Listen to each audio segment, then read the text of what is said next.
What's good? We're back in this thing. Today we're gonna be going over how to do this background glowing like ray effect. It's insane, it's super easy to do, and I think it's gonna add a little extra sauce to your video. But before we get into the video, I wanna let you know that my new After Effects plugin, Shake Sauce 2, is out now. It's by far the easiest way to apply shake in After Effects. There's a bunch of insane presets. The UI looks crazy, it's super responsive, and you can even save your own custom presets inside of Shake Sauce. I'll have the link down below with a 7-day free trial. That way you can try it out 100% risk-free. If you haven't already tried it out, give it a try. I promise you'll like it. But let's get into After Effects and break down this effect. So here inside of After Effects, this is the effect we're gonna be creating. It's honestly something very simple, but it just looks so clean. It adds just like an extra element to your video. Like look at it before and then after. Insane. Also, another reason I like this effect is because you can get something crazy like this as well. And I'm also going to show you how to do this. So this is the clip we want our effect to take place on. So start off by rotoscoping out your subject and do a pretty decent job. You've seen me do this a million times, so I'm just going to go ahead and cut to when it's done.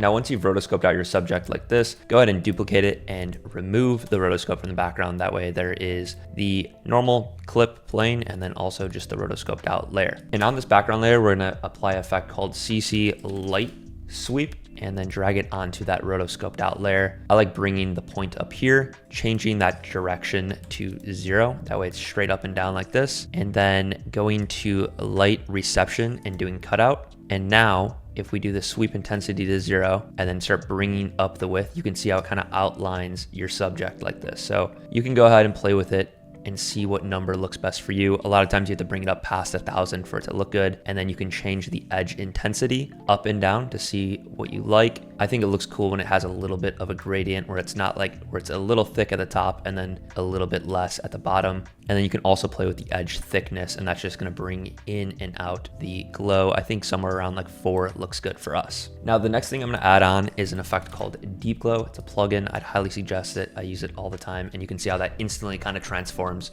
the glow to make it look like, go from like 2D to like completely 3D. Now for this effect, I wanted to match like this text color that Central C goes for. So I'm gonna go ahead and change this color here and then also bring up the radius of the glow maybe a little bit and also maybe the intensity just to see what we got. So that's already a pretty cool looking effect. Another thing you can add on is something like sapphire rays, and that's just gonna take it to like the next level. I like to find like a common point that I'm gonna use as reference. So let's go ahead and do like this bottom part of his hoodie here. And I'm gonna keyframe the center and then just go every few frames and make sure it's like at the center of his hoodie, because if you don't move it with him, it's gonna look a little weird. So let's just go ahead and make sure it's kind of in the right spot the whole entire time. And now we have those rays.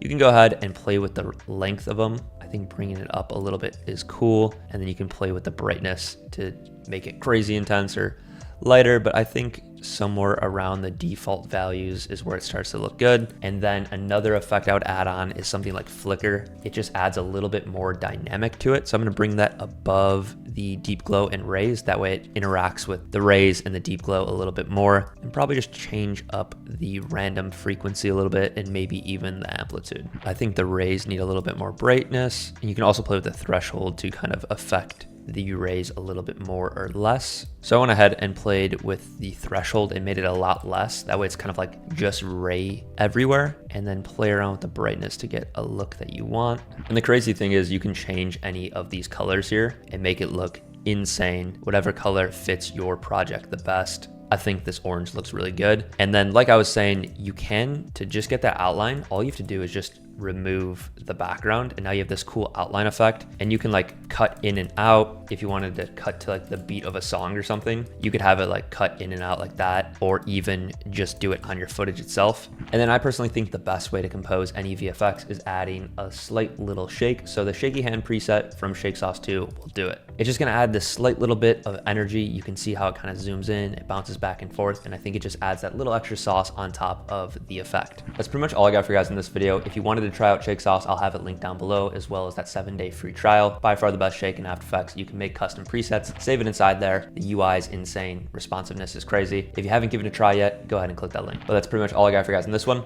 Peace.